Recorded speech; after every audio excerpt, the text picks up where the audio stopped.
Hello everyone, ICT virtual classes में मैं योगेश केमनी आपका स्वागत करता हूं। तो जैसा कि आप जानते हैं, हम पढ़ रहे थे एटमॉस्फेरिक प्रेशर के बारे में, हम चर्चा कर रहे थे। तो हम बात करते हैं कि क्या होता है एटमॉस्फेरिक प्रेशर। तो हम सभी जानते हैं कि हमारे आसपास हवा है, हमारे वायुमंडल में हवा है हमारे आसपास, और जो ये हवा है इसका जो एनवलप होता है, यानी कि इसका जो ये पूरा का पूरा गुच्छा हमारे आसपास है, ये बनाता है एटमॉस्फेयर यानी कि वायुमंडल। अब होता क्या है, ये एटमॉस्फेरिक एयर यानी कि जो हवा हमारे आसपास है, ये ना कुछ किलोमीटर तक ऊपर हाइट तक फैली हुई है। ठीक है, कुछ सरफेस तक ये हाइट तक क्या करके बिखरी हुई है, फैली हुई है।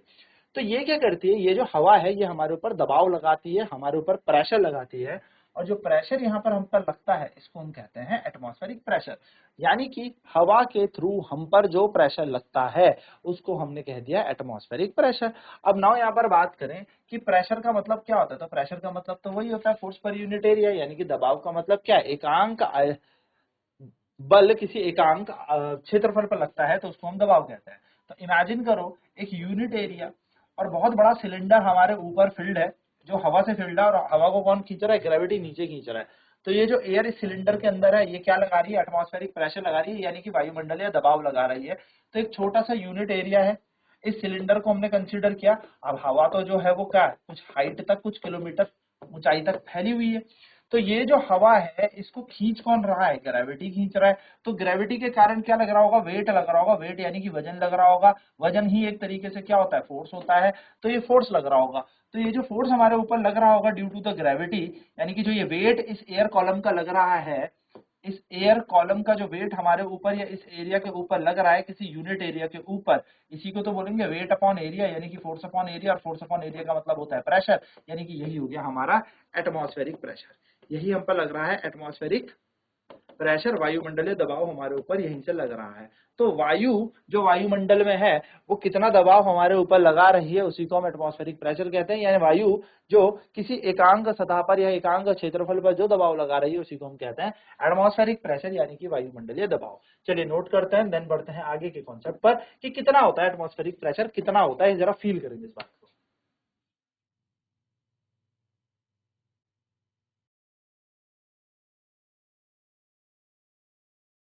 सो इससे हमें ये पता लग जाएगा कितना ज्यादा या कितना कम हमारे ऊपर प्रेशर लग रहा है। चलो लेट्स हैव एन आइडिया, इसका आइडिया ले लेते हैं। तो आपने देखे होंगे रबड़ सकल ये बेसिकली मिल जाता है, कई बार वो देखते हैं पिस्टल बंदूक होती है बच्चों के खेलने वाली, उसके आगे शकल लगाता है। हालांकि वो बहुत ही लो क्वालिटी का होता है, लेकिन अगर आप एक अच्छी क्वालिटी का रबड़ शकल लेके आओगे तो इसको आप क्या करना है, दीवार पे चिपकाने की कोशिश करना है। तो होगा क्या, जैसे आप इसको दीवार में चिपकाओगे तो जो भी इसके अंदर की हवा है ना वो तो एस्केप हो जाएगी, बाहर हो जाएगी। अब जब वहां से अंदर की हवा हट गई तो क्या चिपक गया, रबड़ चिपक गया, और बाहर से इस पे लग रहा होगा एटमॉस्फेरिक प्रेशर, यानी कि यहाँ से हवा इसको क्या कर रही होगी, प्रेस डाउन कर रही होगी नीचे की तरफ, ऐसे दबा रही होगी। अब आप इसको खींचो, आपके लिए पॉसिबल नहीं है, अगर अच्छी क्वालिटी का तो आप इसको खींच के दिखा दो, बिल्कुल नहीं खींच पाओगे। इतना होता है एटमॉस्फेरिक प्रेशर, यानी कि ह्यूमन बॉडी के लिए तो मान लो ना के बराबर ही, इसको खींच ले। फिर हम इसको अगर खींचते हैं तो अलग टेक्निक लगाते हैं, यहाँ से चिप चिप करके पहले इसके अंदर हवा भरनी पड़ती है, तब हम खींच पाएंगे। अदरवाइज हम सेंटर से अगर इसको परपेंडिकुलर फोर्स से खींच रहे हैं तो it is not possible for the human being to pull it up. So when you press the sucker, most of the air between its cup and the surface escapes out. जब आप press करते हो sucker को तो बहुत ज्यादा हवा जो इसके कप के अंदर है या फिर आप कह सकते हो दीवार के बीच में है, वो एस्केप आउट हो जाएगी। The sucker stick to the surface because the pressure of the atmosphere act on it. तो सकर जो है वो चिपक जाएगा, क्योंकि भैया प्रेशर दबाव इस पे इतनी तेज लग रहा है कि ये पूरी तरीके से इस पे चिपक जाएगा।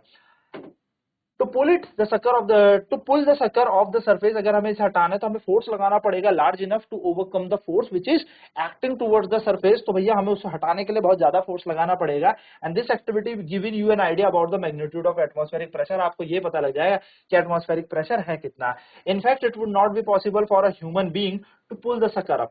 मतलब ह्यूमन बीइंग के लिए तो इतना मुश्किल है कि खींचना भी मुश्किल हो जाएगा, खींच नहीं पाएंगे इन दोनों को। So if there were no air at all between the sucker and the surface, यदि बिल्कुल उसके बीच में हवा नहीं है, ठीक है, तो यहाँ से ये आइडिया आ जाएगा कितना लार्ज होता है एटमॉस्फेरिक प्रेशर, कितना ज्यादा लगता है वायुमंडलीय दबाव। चलिए फटाफट से नोट करते हैं इसको।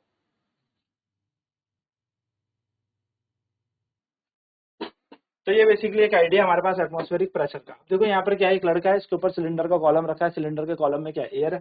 एक एग्जांपल ले रहे हैं हम, ठीक है, ऐसा नहीं कि उसने हवा भर के सिलेंडर रख दिया अपने सर पे। तो मान लो अगर किसी के सर का एरिया 15 बाय 15 सेंटीमीटर का स्क्वायर, या मैं कहूँ 225 सेंटीमीटर स्क्वायर होगा, तो उस पर कितना प्रेशर लगने वाला है। तो the force due to an air column in the height of an atmospheric pressure and the air 15 centimetre into 15, यानी कि किसी के सर का अगर एरिया 15 सेंटीमीटर इंटू 15 सेंटीमीटर है, तो उस पर कितना लग रहा होगा, तो आपको पता है लगभग लगभग उस पर फोर्स ऑफ ग्रेविटी लगा रही होगी 225 किलो का मास, यानी कि 2250 न्यूटन का फोर्स लग रहा होगा। इतना न्यूटन फोर्स प्रेस कर देता, पूरा क्रश कर देता सर को। लेकिन इट इज नॉट, ऐसा नहीं होता कि हमारा सर जो है क्रश्ड अप हो जाए पूरा का पूरा, इसलिए क्योंकि हमारी बॉडी के अंदर भी एक प्रेशर होता है जो बाहर के एटमॉस्फेरिक प्रेशर को बैलेंस करके रखता है। तो हमारी शरीर के अंदर का जो प्रेशर होता है और बाहर जो एटमॉस्फेरिक प्रेशर है, it has been balanced equally. Balance मतलब दोनों के दोनों बराबर होते हैं, तो अंदर का प्रेशर बाहर वाले प्रेशर को न्यूट्रलाइज कर देता है, एकदम बराबर कर देता है। And yes, our head doesn't crush, वो क्रश नहीं होता, ठीक है। तो एक सिंपल सी बात है।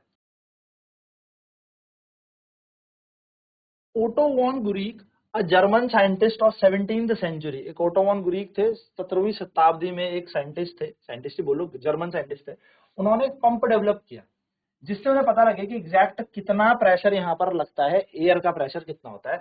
तो इस पंप से उन्होंने डिमॉन्स्ट्रेट किया dramatically the force of the air pressure, की एयर प्रेशर कितना फोर्स लगाती है। He joined two hollow metallic hemisphere of 51 centimetre diameter each and pumped air out of them. उन्होंने क्या किया, दो बड़े बड़े 51 सेंटीमीटर के बड़े बड़े क्या किए, ऐसे हॉलो हेमिस्फीयर बनाए, दो अर्धगोले बनाए और उनके बीच से सारी हवा सक कर ली, पूरी हवा इनके बीच से निकाल ली। कुछ ही चीज से जोड़ा नहीं, किसी चीज से उन्होंने इनको कंबाइंड नहीं किया, ना फिला ना कुछ किया, सिर्फ इसके बीच से हवा निकाली है और ये आपस में चिपक गए हैं।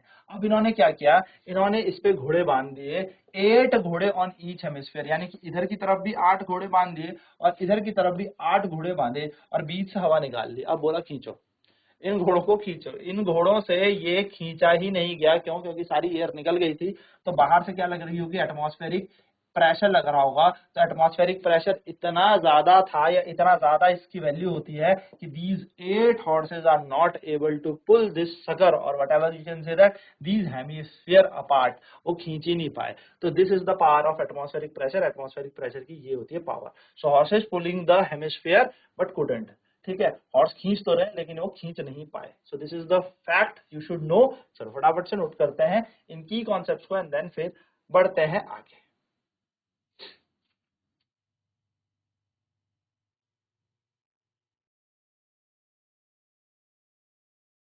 सो दैट्स इट, यहाँ पर ये हमारा चैप्टर खत्म होता है। Now what we have learn in this chapter, हमने क्या क्या इस चैप्टर के अंदर पढ़ा, लेट्स डिस्कस इट क्विकली। सबसे पहले हमने क्या पढ़ा, फोर्स क्या होता है। फोर्स यानी कि बल क्या होता है। तो बल होता है किसी बॉडी को खींचना या धकेलना, किसी बॉडी को स्क्वीज कर देना। यानी कि force is something that push or pull applied on a body, किसी वस्तु को अपनी तरफ खींचना, अपने से दूर कर देना, ये क्या कहलाता है, ये बल कहलाता है। A force arises due to interaction between two object. जो बल लगता है वो इंटरेक्शन के कारण लगता है, जब दो बॉडी आपस में इंटरेक्ट करती है, either they are in contact और इन सेपरेटेड अपार्ट, यानी कि नॉन कॉन्टैक्ट, या तो वो जुड़ी हुई हो या थोड़ा सा नॉन कॉन्टैक्ट में हो, आपस में जुड़ी हुई ना हो, बट स्टिल यहाँ पे याद रखना दो बॉडी का इंटरेक्शन होना जरूरी है। यानी कि इट मींस दो बॉडी जरूरी है अगर आपको फोर्स लगाना। There should be minimum 2 bodies. दो से ज्यादा हो तो वेल एंड गुड, कोई दिक्कत नहीं, लेकिन दो बॉडी चाहिए चाहिए। एक अकेली बॉडी से कभी भी फोर्स नहीं लगेगा। भैया मैं फोर्स लगाऊंगा तो किसी पे तो लगाऊंगा। Second thing, force has a magnitude as well as direction. Force के पास मैग्नीट्यूड होता है और डायरेक्शन भी होती है। यानी कि मैग्नीट्यूड का मतलब हो गया वैल्यू, वैल्यू मतलब कोई मान, 5 10 15 20 25 30 न्यूटन, कुछ भी हो सकता है। एंड डायरेक्शन का मतलब ये होता है कि इधर की तरफ लगाया, उधर की तरफ लगाया। यानी कि अगर हम इसको फिजिक्स की लैंग्वेज में कहें तो फोर्स लगा दिया 10 न्यूटन का ईस्ट वर्ड, 10 न्यूटन का साउथ वर्ड, मतलब नॉर्थ ईस्ट वेस्ट साउथ के हिसाब से हम इसको डायरेक्शन दे देते हैं। ठीक है, जैसे बुक उठाते हैं ना, तो ऊपर उठाओ नीचे रखो, तो बेसिकली ऊपर नीचे क्या है, डायरेक्शन तो है। ठीक है, नेक्स्ट क्या, a change in the speed of an object or the direction of its motion or both implies a change in the state of motion. ये काफी इंपॉर्टेंट बात है। क्या कह रहा है, अगर किसी बॉडी की स्पीड चेंज होती है या डायरेक्शन चेंज होती है या दोनों चेंज होती है, यानी कि बॉडी चल रही है और हल्के हल्के चल रही थी, एकदम से तेज हो गई स्पीड, ऐसे चलते चलते यूं मुड़ गई, यानी कि क्या हुआ, स्पीड में चेंज आ गया। चेंज का मतलब यही नहीं कि स्पीड एकदम तेज हो गई, हल्के चल रही थी और हल्के हो गई। ठीक, हल्के चल रही थी और हल्के हो गई, चलते चलते डायरेक्शन चेंज हो गई। तो इन दोनों चीजों को हम या तो अलग अलग बोल लो कि चलते चलते स्पीड बढ़ गई यानी कि स्पीड में चेंज हो गया, या फिर मैं कह सकता हूँ चलते चलते स्पीड कम हो गई यानी कि स्पीड में चेंज हो गया, या चलते चलते बॉडी की डायरेक्शन चेंज हो गई यानी कि डायरेक्शन ऑफ मोशन चेंज हो गया। सो या इन दोनों को कंबाइंड साथ बोले तो इनका मतलब ही क्या होता है, स्टेट ऑफ मोशन में चेंज आना। यानी कि जब भी बॉडी की स्टेट ऑफ मोशन में चेंज की बात करेंगे तो दो ही बात यहाँ से साबित होगी या दो ही बात सामने आती है। एक, बॉडी की स्पीड जो है चेंज हो रही है, चेंज मीन ज्यादा हो सकती है, कम हो सकती है, और second thing is the direction of the motion of the body is changing, यानी कि जिस गति, जहां गति कर रही है उसकी दिशा परिवर्तित हो रही है, ठीक है, ये बात हो गई। नेक्स्ट है force acting on an object may cause a change in its state of motion or change in shape. अगर आप किसी बॉडी पर फोर्स लगाओगे, बल लगाओगे, तो बल लगाने से क्या होगा, बल लगाने से हो सकता है कि भैया किसी बॉडी की स्टेट ऑफ मोशन चेंज हो जाए ना। What do you mean by state of motion, कोई बॉडी रेस्ट में मोशन में आ जाए, कोई बॉडी मोशन में रेस्ट में आ जाए।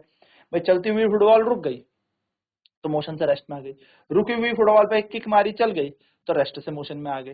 तो बेसिकली यहाँ पर यही बोला जा रहा है, जब आप किसी बॉडी पर फोर्स लगाओगे तो आप उसकी स्टेट ऑफ मोशन को चेंज कर सकते हो, या फिर फोर्स लगाने से चेंज भी कर सकते हो उसका शेप भी। जैसे एक बलून को आप स्क्वीज करेंगे या एक बॉटल को स्क्वीज करेंगे तो it changes the shape of the bottle or balloon. चलिए नोट करेंगे 4 की कॉन्सेप्ट।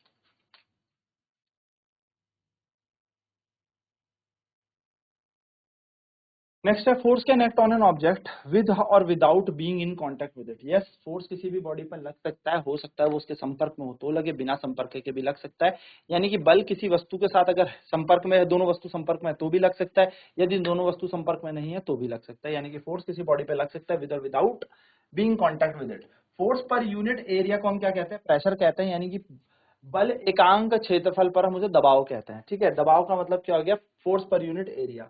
जो लिक्विड्स होते हैं और गैसेस होते हैं ये एक्सर्ट प्रेशर करते हैं on the wall of container. यानी कि अगर आप क्या करोगे, लिक्विड या गैस को किसी कंटेनर के अंदर भरोगे तो ये उसकी दीवारों पर क्या लगाएंगे, बल लगाते हैं, ठीक है। तो वॉल ऑफ द कंटेनर पे भी फोर्स लगाते हैं। नेक्स्ट क्या है, the pressure exerted by air around us is known as atmospheric pressure. यानी कि हमारे आसपास हवा है, वायु है, और वो वायु जो हमारे ऊपर प्रेशर लगा रही है उस प्रेशर को हम कहते हैं एटमॉस्फेरिक प्रेशर। यानी कि प्रेशर नॉट हमारे ऊपर ही, पर फिर भी हम अपने ऊपर पे ही कंसीडर करके चलते हैं कि the pressure exerted by the gas or the air around us is known as atmospheric pressure. तो जो प्रेशर हमारे आसपास की हवा हम पर लगा रही है, वायु हम पर लगा रही है, उसको हम एटमॉस्फेरिक प्रेशर कहते हैं। चलिए फटाफट से पॉइंट नोट कर।